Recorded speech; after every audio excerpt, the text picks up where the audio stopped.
The Queensland election is less than 2 weeks away, and it looks like Labor is on the cusp of losing next week's state election. That's according to early exit polling conducted by the Courier Mail. One focus in particular is on crime, and joining us live is crime expert Dr Terry Goldsworthy. Thank you very much for joining us. You've written an opinion piece in today's Courier Mail. Talk us through it, because you've got some opinions on opposition leader David Crisafulli and his pledge on crime. Yeah, good morning, Jane. Look, I thought I'd write a piece just to kind of capture where we sit with law and order in Queensland. And the reason I thought that was important to do is that law and order is the third most important election issue that we have up here.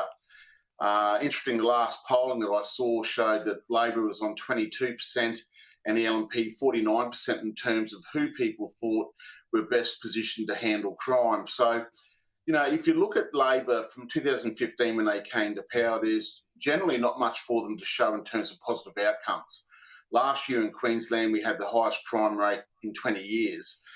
This year it has stabilised a bit, but as our police commissioner stated, you know, it's not a good situation to be in. Even though it's stable, it's still extremely high. So, you know, a lot of this comes back to things they did early in their terms. In 2016, they removed the breach of bail for youth offenders. They made detention a last resort for youth offenders.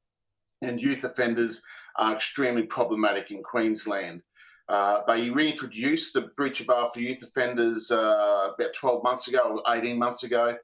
And in 12 months' worth of data, we now know that over 1,000 youth offenders breached their bail 8,500 times. So that gives you an indication of how these youth offenders were operating with impunity, breaching their bail continually and going on crime rampages. So it's little wonder we've got a youth crime crisis. And what areas are we seeing some of the highest crime in Queensland? Yeah, look, it's you can always put a blanket over the whole state. North Queensland has some particular issues, Townsville and Cairns, for instance, and certainly on the Gold Coast, we've also seen some substantial increases. But the report card is problematic for the whole of the state, I think. You know, I can't really think of any good news stories that pop out. And, you know, as the opposition leader pointed out, we had the highest number of victims on ABS data last year, you know, in excess of 200,000, the highest in Australia. And that's interesting, that figure, because during the recent leaders' debate, Crisafulli made a promise that he would resign as Premier if those numbers increased. And I cite that in my opinion column, as I think that was quite problematic for him to make that promise, because we have an increasing population in Queensland. It increased by about 140,000 last year, and there's no signs of that decreasing. So he faces the dilemma that he could actually reduce the victim of crime rate in Queensland, but the numbers go up, so he breaches his promise. So for your viewers, we always look at the rate because it's independent of population increases. Numbers aren't, and he promised that he would reduce the numbers. I think that is an error of judgment on his part, and it may come back to haunt him. And in your time in the crime field, you've certainly been an expert for quite some time. What, in your opinion, has been the most successful in decreasing crime rates?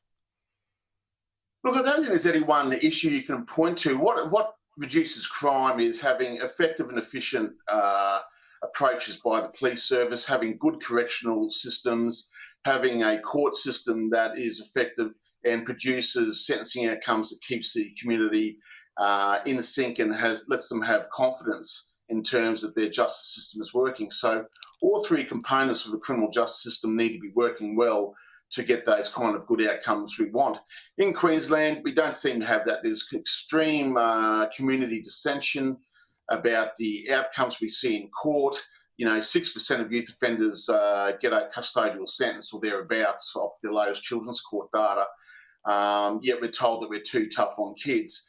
You know, there's a push to raise the age of criminality to 14. The Labor Party is committed to that. It's in their state platform. The public aren't happy with those situations. I think if we go back to some basics, we focus on solving crime in terms of how we use our traditional techniques, etc., it will start to be effective. Crime prevention is also very important, and we have seen the government make some steps in that space in the last 12 months, but much of what the government has done in the last 12 months, I think, has come too late to save them at the election box. All right, and if anyone's interested in reading your article, it's online and in the Courier Mail newspapers. Terry Goldsworthy, thank you as always for joining us. Thanks, Jane. Wild fluctuations.